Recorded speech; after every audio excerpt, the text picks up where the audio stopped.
خوته شلون لبناني الله وانا لبناني الله اكبر الله اكبر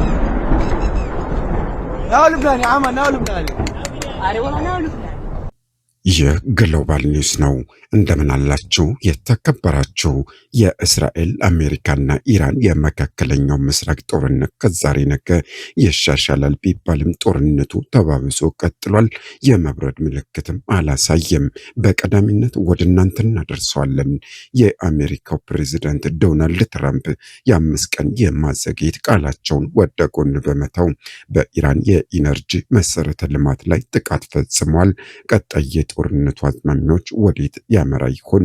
በዝርዝር እንመለከተዋለን። እንዲሁም የኢትዮጵያ የሙዚቃ ንጉስ ቴዲ አፍሮ አዲስ አልበሙን ለሙዚቃ አፍቃሪያን ሊያበረክት መሆኑ ተሰምቷል። ይህም ሌላኛው ጉዳያችን ነው። እንደዚሁም በስፖርቱ ዓለም ደግሞ አትሌት ሲፈነሰን ከለንደን ማራቶን ውጪ ተደርጋለች። በ2026ቱ የለንደን ማራቶን ውድድር እነማን ይካተቱ ይሆን? ውድ የግሎባል ኒውስ ተከታታዮቻችን በዝርዝር እንመለከታቸዋለን። በቀዳሚነትም የመካከለኛው ምስራቅ ጦርነት ተባብሶ ቀጥሏል። የመብረድ ምልክትም አላሳየም። በሀገራቱ መካከል ያለው ሰጣ ገባ አሁንም እንደቀጠለ ይገኛል። ኢራን አሁንም በርካታ የሚሳኤል ማዕበሎችን ወደ እስራኤል አስወንጭፋለች። በትናንትናው ዕለት እንኳን በቴል አቪቭ ሰሜናዊ ክፍል የሚሳኤል ጥቃት የተፈጸመ ሲሆን በመኖሪያ ህንፃዎችና ተሽከርካሪዎች ላይ ጉዳት ደርሷል ተብሏል። ቁጥሩ ሊያሻቅብ ቢችልም እስካሁን ባለው መረጃ ቢያንስ 6 ሰዎች ቀላል ጉዳት ደርሶባቸዋል። ከቴል አቪቭ በተጨማሪ ኤይላትና ዲሞና የጥቃቱ ኢላማ ነበሩ ተብሏል። እስራኤል ከአሜሪካ ጋር በመቀናጀት በኢራን ውስጥ በሚገኙ ስትራቴጂካዊ ቦታዎች ላይ ሰፊ የአየር ድብደባ ፈጽማለች። የሚሳኤል ማምረቻ ፋብሪካዎች፣ የደህንነት ተቋማትና የኢራን አብዮታዊ ዘብ የጦር ሰፈሮች ኢላማዎቿ ነበሩ።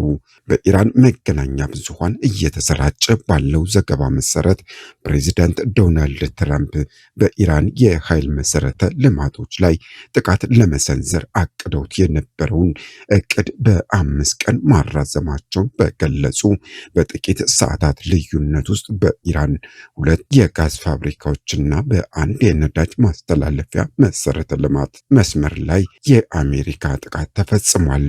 እንደ መረጃ ምንጩ ኢራን የአሜሪካ አጋር ወደ ሆኑት የባህረ ሰላጤው ሀገራት የሚሳኤልና የድሮን ጥቃት አዝንባለች። አብዛኞቹም በአየር መከላከያ የከሸፉ ሆነዋል ተብሏል። የተባበሩት አረብ ኤሚሬት 7 ባሊስቲክ ሚሳኤሎችና 16 ድሮኖች ቢወረወሩባትም የሀገሪቱ የአየር መከላከያ ስርዓት አብዛኞቹን ጥቃቶች ማክሸፍ ችሏል። እስካሁን የደረሰ ከፍተኛ ውድመት አልተመዘገበም። ሳውዲ አረቢያ በሀገሪቱ ላይ በርካታ ድሮኖችና ሚሳኤሎች ቢዘንቡም የሳውዲ መከላከያ ኃይል ከ1 ደርዘን በላይ ድሮኖችን በአየር ላይ መጥቶ መጣሉን አስታውቋል። ባህሬን በአንድ ተቋም ላይ የእሳት አደጋ የተከሰተ ሲሆን አደጋው ከኢራን ጥቃት ጋር ግንኙነት ሊኖረው እንደሚችል ተጠርጥሮ ምርመራ እየተደረገበት ይገኛል። በአሁኑ ወቅት በአሜሪካና በኢራን መካከል ያለው ግንኙነት እጅግ የተወሳሰበና እርስ በርሱ የሚጋጭ መረጃዎች የሚወጡበት ሆኗል።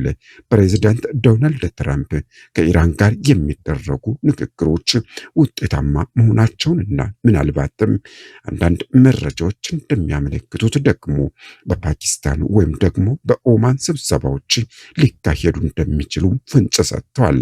የአሜሪካው ፕሬዚዳንት ዶናልድ ትራምፕ ኢራን በመካከለኛው ምስራቅ ያለውን ጦርነት ለማቆም ስምምነት ላይ መድረስ እንደምትፈልግ መናገራቸውንና ዋሽንግተን ያዘጋጀችውን ባለ 15 ነጥብ የሰላም እቅድ ለቴህራን መላኩን ተከትሎ የኢራን ጦር በአሜሪካ ላይ ከፍተኛ ተሳልቆ ምላሽ ሰጥቷል። የኢራን ጦር ኃይሎች የጋራ እዝ ቃል አቀባይ ኢብራሂም ዞልፋቃሪ በኢራን መንግስት ሚዲያ በኩል በሰጡት መግለጫ አሜሪካ ያቀረበችውን የድርድር ሐሳብ ውድቅ በማድረጋቸው ዋሽንግተን ከማንም ጋር ሳይሆን ከራሷ ጋር የተደራደረች መሆኗን ተናግረዋል።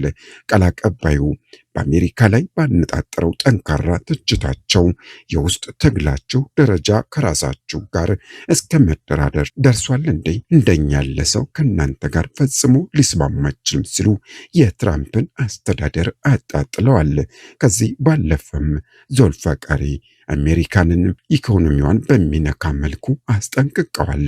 ዋሽንግተን የቀጠናው ሰላምና መረጋጋት በኢራን ጦር ኃይሎች ብቻ ዋስትና የሚሰጠው መሆኑን አምና እስካልተቀበለች ድረስ የአሜሪካ ኢንቨስትመንቶችም ሆኑ ከጦርነቱ በፊት የነበረው የተረጋጋ የዓለም የነዳጅ ዋጋ መቼም ቢሆን ወደ ቀድሞ ሁኔታው እንደማይመለስ በማረጋገጥ የኢራንን የማያወላዳ ያሉትን አቋም አንጸባርቀዋል።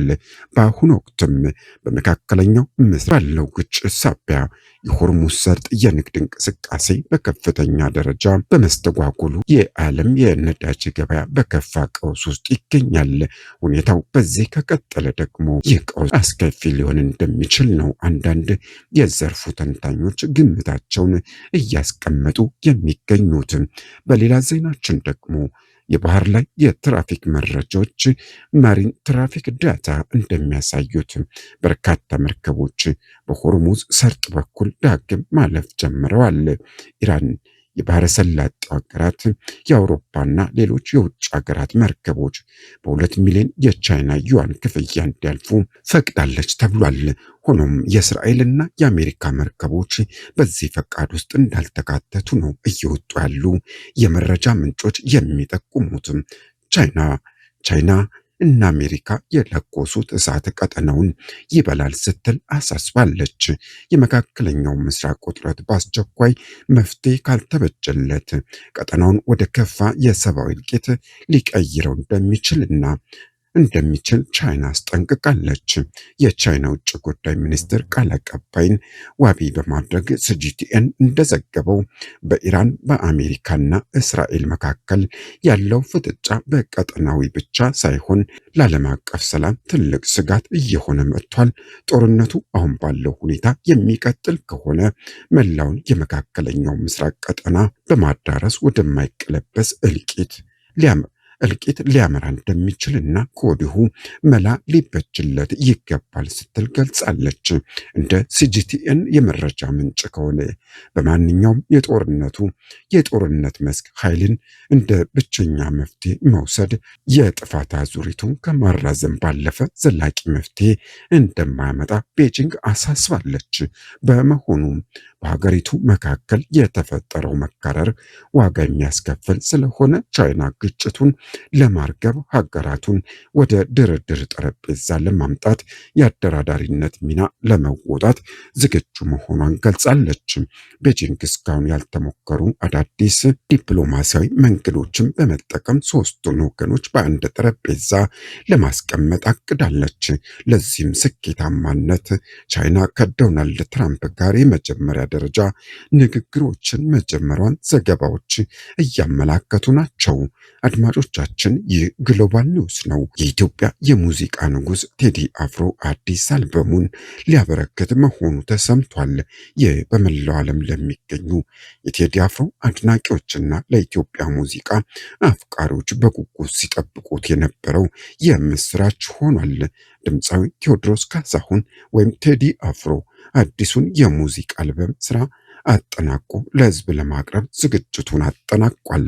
ያስተሰርያል አቡጊዳ፣ ጥቁር ሰውና ኢትዮጵያ በተሰኙ አልበሞቹ በኢትዮጵያ የሙዚቃ ታሪክ ላይ ትልቅ አሻራውን ያሳረፈው ቴዲ አፍሮ ዛሬም ለሙዚቃ አፍቃሪዎችና በጉጉት ሲጠብቁት ለቆዩት አድናቂዎቹ ኢትዮሪካ የሚል ስያሜ ያለ አዲስ አልበም ይዞ ብቅ ብሏል። ይህ አዲስ አልበም ከዚህ ቀደም ካቀረባቸው ስራዎች በተለየ እጅግ ረቂቅና ጥልቅ የሆኑ የዜማና የቃል ድርሰቶችን የያዘ መሆኑ ተገልጿል። እንደ መረጃዎች ጥቆማ ከሆነ አዲሱ አልበም በዘንድሮ የዳግማዊ ትንሣኤ በዓል ለሙዚቃ አፍቃሪዎች ይቀርባል ተብሎ ይጠበቃል። ይህ ዜና በተለይም ደግሞ ለቴዲ አፍሮ አድናቂዎች ትልቅ ስጦታ እንደሚሆን ጥርጥር የለውም። አዲሱ ኢትዮሪካ አልበም ደግሞ ምን አይነት አዲስ ስሜት ይዞ ይከሰት ይሆን? አብረን የምናየው ይሆናል። በስፖርቱ ዓለም ደግሞ አትሌት ሰይፈን ሐሰን ከለንደን ማራቶን ውጭ ሆናለች ተብሏል። የወቅቱ የኦሎምፒክና የ2023 የለንደን ማራቶን አሸናፊዋ ትውልድ ኢትዮጵያዊቷ ኔዘርላንዳዊ አትሌት ሲፈን ሀሰን ከ2026ቱ የለንደን ማራቶን ውጭ መሆኗን አዘጋጅ ኮሚቴው ይፋ አድርጓል። አትሌት ሲፈን ሀሰን ከለንደን ማራቶን ውጭ የሆነችው ከ6 ሳምንት በፊት በልምምድ ላይ እያለች በገጠማት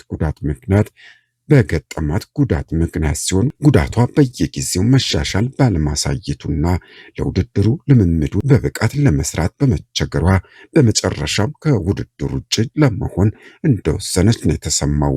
የሲፈን ሀሰን በጉዳት ምክንያት ከውድድር ውጭ መሆን ከተሰማ በኋላ በእሷና በኢትዮጵያዊቷ ትዕግስት አሰፋ መካከል የሚካሄደው የኦሎምፒክ ትንቅንቅ ለንደን ላይ ለማየት የነበራቸውን ጉጉት የሚያጠፋ በመሆኑ ብዙዎችን ቅር አሰኝቷል። አትሌት ሲፈን ሀሰን የ2023 የለንደን ማራቶን አሸናፊ ባለፈው ዓመት በተካሄደው የለንደን ማራቶን ደግሞ